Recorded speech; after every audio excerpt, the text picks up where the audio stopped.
क्या आपने कभी खुद से ये सवाल पूछा है कि इस दुनिया में सबसे शक्तिशाली चीज क्या है? क्या वो पैसा है, सत्ता है, ज्ञान है या नियंत्रण है, या फिर कुछ ऐसा है जो बहुत शांत है, बहुत सूक्ष्म है, लेकिन जिसकी ताकत इन सब से कहीं ज्यादा है? सदियों से अलग अलग धर्मों में, अलग अलग सभ्यताओं में एक ही बात बार बार कही गई है: प्रेम ही सबसे बड़ी शक्ति है। गीता भक्ति को ईश्वर तक पहुंचने का मार्ग बताती है। बाइबल कहती है कि ईश्वर स्वयं प्रेम है। कुरान में अल्लाह को रहमान और रहीम कहा गया है, अत्यंत दयालु और कृपालु। बुद्ध कहते हैं कि घृणा को केवल प्रेम ही समाप्त कर सकता है। गुरु ग्रंथ साहिब में कहा गया है कि जहां प्रेम है वहीं ईश्वर है। और जैन धर्म अहिंसा की बात करता है, जो करुणा से जन्म लेती है। शब्द अलग हो सकते हैं, लेकिन सत्य एक ही है: प्रेम ही मूल है।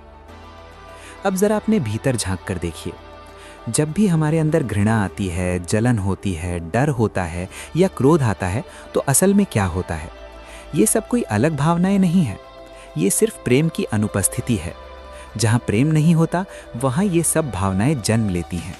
क्योंकि अगर आप सच में प्रेम से भरे हुए हैं, तो आप किसी से नफरत कर ही नहीं सकते। ये असंभव हो जाता है। लेकिन समस्या ये है कि हम प्रेम को पहचान नहीं पाते। हम उसे अक्सर गलत चीज़ों से जोड़ देते हैं। हम आसक्ति को प्रेम समझ लेते हैं, निर्भरता को प्रेम समझ लेते हैं, शारीरिक आकर्षण को प्रेम समझ लेते हैं, या किसी के द्वारा मदद किए जाने को प्रेम मान लेते हैं। लेकिन सच्चा प्रेम इन सब से अलग है। प्रेम लेना नहीं है, प्रेम देना है। प्रेम बांधना नहीं है, प्रेम मुक्त करना है। प्रेम मांगना नहीं है, प्रेम बस बहता है, उसमें कोई स्वार्थ नहीं होता। अगर आप ध्यान से देखें तो प्रेम हर जगह मौजूद है। एक छोटे बच्चे की मुस्कान में, एक माँ की देखभाल में, किसी अजनबी के द्वारा किसी की मदद करने में, और उस क्षण में जब किसी और का दुख देखकर आपकी आंखों में आंसू आ जाते हैं, वही प्रेम है। वो कमजोरी नहीं है, वही आपकी सबसे बड़ी ताकत है। इतिहास में भी ऐसे कई उदाहरण हैं। मदर टेरेसा को ही देख लीजिए। उनके पास न तो कोई बड़ी संपत्ति थी, न कोई शक्ति, लेकिन उनके पास प्रेम था। इतना गहरा प्रेम कि उन्होंने अपना सब कुछ छोड़कर कलकत्ता की गलियों में गरीबों और बीमारों की सेवा में अपना जीवन लगा दिया। ये किस चीज़ की ताकत थी? न डर की, न कर्तव्य की, सिर्फ प्रेम की। और एक बार अगर आप इस प्रेम को महसूस कर लेते हैं, तो ये सबसे सुंदर नशा बन जाता है। ऐसा नशा जिसे कोई और सुख, कोई और उपलब्धि कभी बदल नहीं सकती। लेकिन एक सच्चाई ये भी है कि प्रेम जितना स्वाभाविक है, उतना ही दुर्लभ भी। क्योंकि प्रेम के लिए आपको अपने अहंकार को छोड़ना पड़ता है, अपनी अपेक्षाओं को छोड़ना पड़ता है, अपने नियंत्रण की इच्छा को छोड़ना पड़ता है। और यही वो जगह है जहां हम रुक जाते हैं। हम प्रेम तो चाहते हैं, लेकिन नियंत्रण भी चाहते हैं। हम जुड़ाव चाहते हैं, लेकिन सुरक्षित भी रहना चाहते हैं। हम किसी के करीब आना चाहते हैं, लेकिन कमज़ोर दिखने से डरते हैं।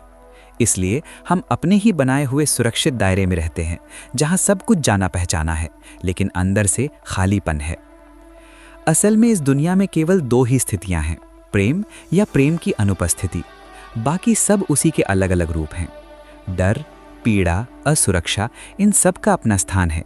कुछ भी अनावश्यक नहीं है इस दुनिया में, लेकिन केवल प्रेम ही है जो बदल सकता है, जो ठीक कर सकता है, जो मुक्त कर सकता है। और यहाँ एक और गहरी बात आती है: मेमेंटो मोरी, याद रखो कि एक दिन तुम्हें मरना है। ये डराने के लिए नहीं है, ये तुम्हें आज़ाद करने के लिए है। जब आप सच में समझ लेते हैं कि जीवन अस्थायी है, तो आप छोटी छोटी बातों पर गुस्सा करना छोड़ देते हैं।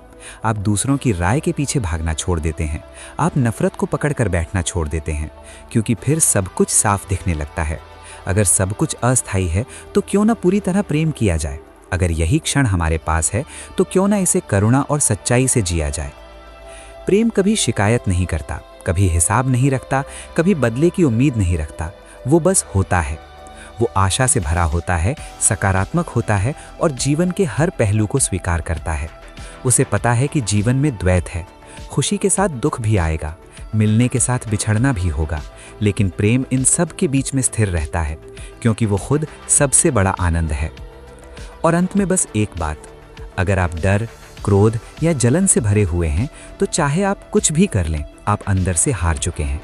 लेकिन अगर आप प्रेम, करुणा और आनंद से भरे हुए हैं, तो आपको कुछ नियंत्रित करने की जरूरत नहीं पड़ती। जीवन अपने आप आपके पक्ष में बहने लगता है। यही प्रेम की असली ताकत है।